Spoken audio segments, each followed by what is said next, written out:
उसकी एक नजर ने ही अमित को दीवाना बना दिया था। वह भला की खूबसूरत लग रही थी बारिश में भीगी हुई। बारिश के पानी ने उसे सर से पांव तक भिगो दिया था। उसके गालों पर लिपटी उसकी जुल्फे किसी को भी दीवाना बनाने के लिए काफी थी। आज सच में सभी अप्सराएं एक ही मूर्ति में समा गई थी।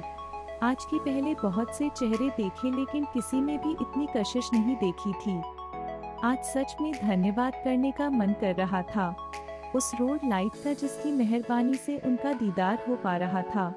वह परेशान थी कि उसकी स्कूटी स्टार्ट नहीं हो रही थी। बारिश में भीगी हुई अपनी जुल्फों को जब अपने गालों से हटाती थी तो उसके गालों का दीदार होता, फिर पानी की एक एक बूंद उसके गोरे गालों से जो टपकती किसी ऋषि मुनि की तपस्या भंग करने के लिए काफी थी। मन इस बारिश का भी शुक्रिया अदा कर रहा था जिसके कारण आज जन्नत के दर्शन जमी पर हो रहे थे। सभी बारिश में रुके थे, मुझे आज भीगने का मन था जिसके कारण आज इस खूबसूरत लम्हे का दीदार कर पाया। और कहते हैं ना कि कभी अपने मन का भी कर लेना चाहिए। मैंने कहा मैं कुछ हेल्प करूँ। उसने पलट कर देखा, उसे इस बात का ख्याल ही नहीं था कि उसके इस कमाल के हुस्न का दीदार कोई बहुत देर से कर रहा है। वह तो अपनी स्कूटी स्टार्ट करने में लगी थी।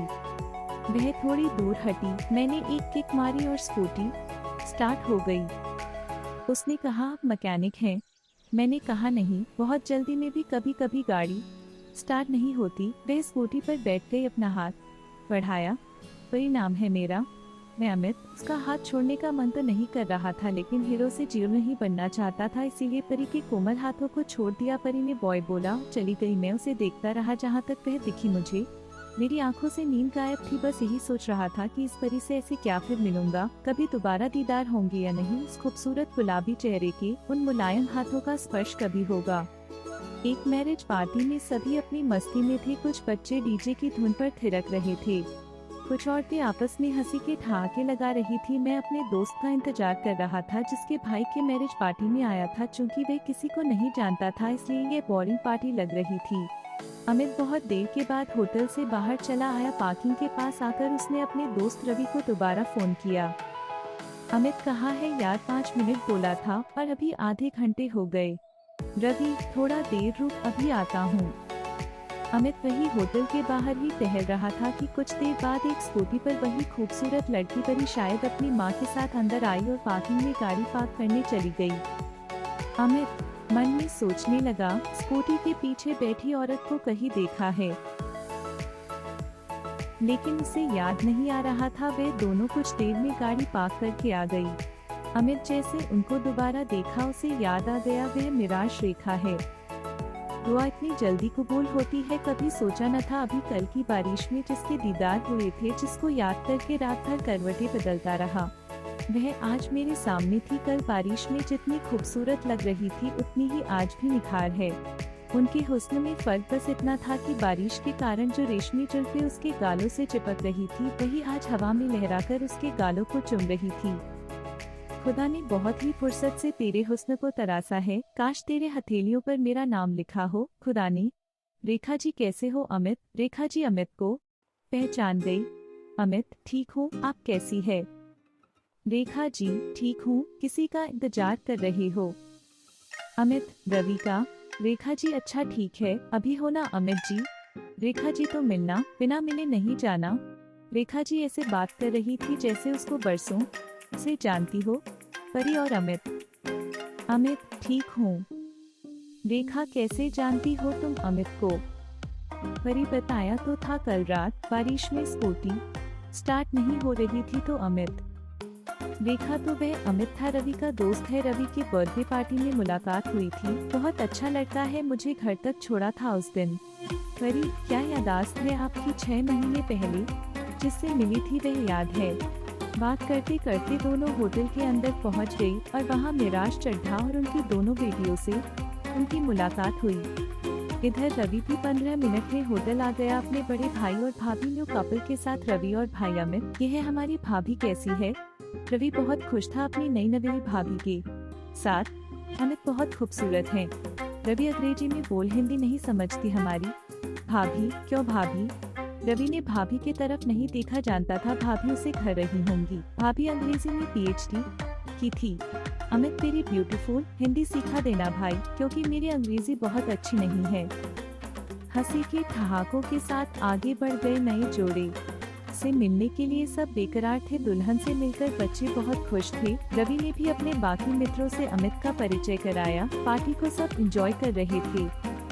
अमित फोन पर किसी से बात कर रहा था। उसे लगा कोई उसके पीछे खड़ा है। अमित ने फोन काट दिया। अमित की निगाहें परी को एकटक देखे जा रही थी।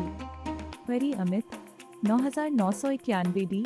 अमित भूत की तरह खड़ा था। परी ने दोबारा पुकारा। अमित फिर भी एकटक उसे देखे जा रहा था, जैसे उसके कानों तक परी की आवाज जा ही नहीं रही हो। 3-4 आवाज देने के बाद भी जब वह ऐसे ही भूत बना रहा तो इस बार परी ने उसका हाथ पकड़कर पूरा झकझोर दिया।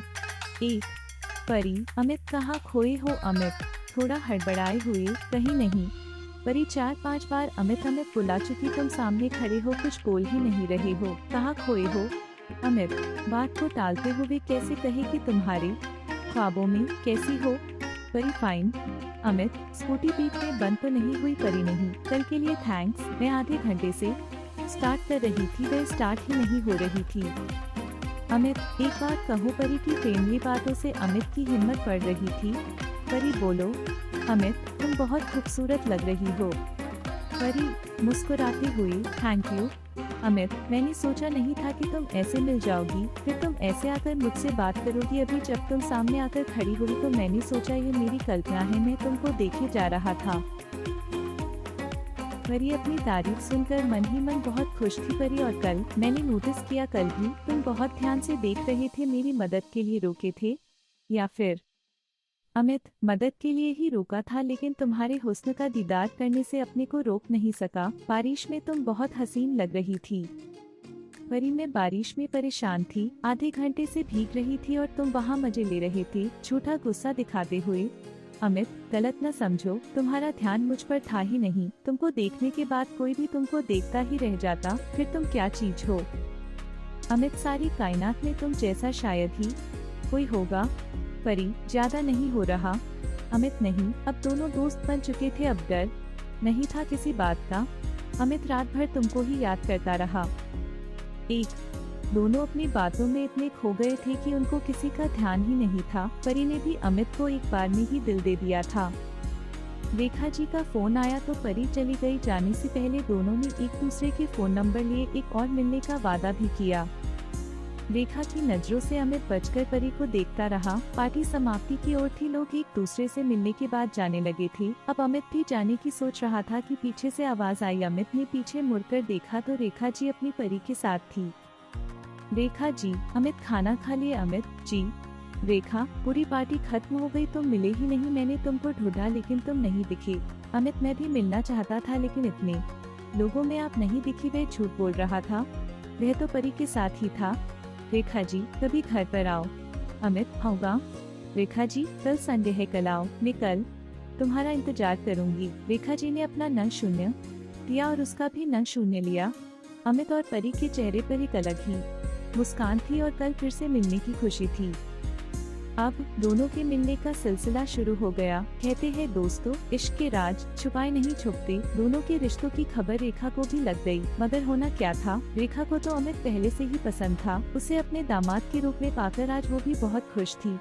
दोस्तों, बरसात की एक रात ने दो दिलों को हमेशा हमेशा के लिए एक कर दिया था। प्लीज लाइक, शेयर और सब्सक्राइब जरूर करें।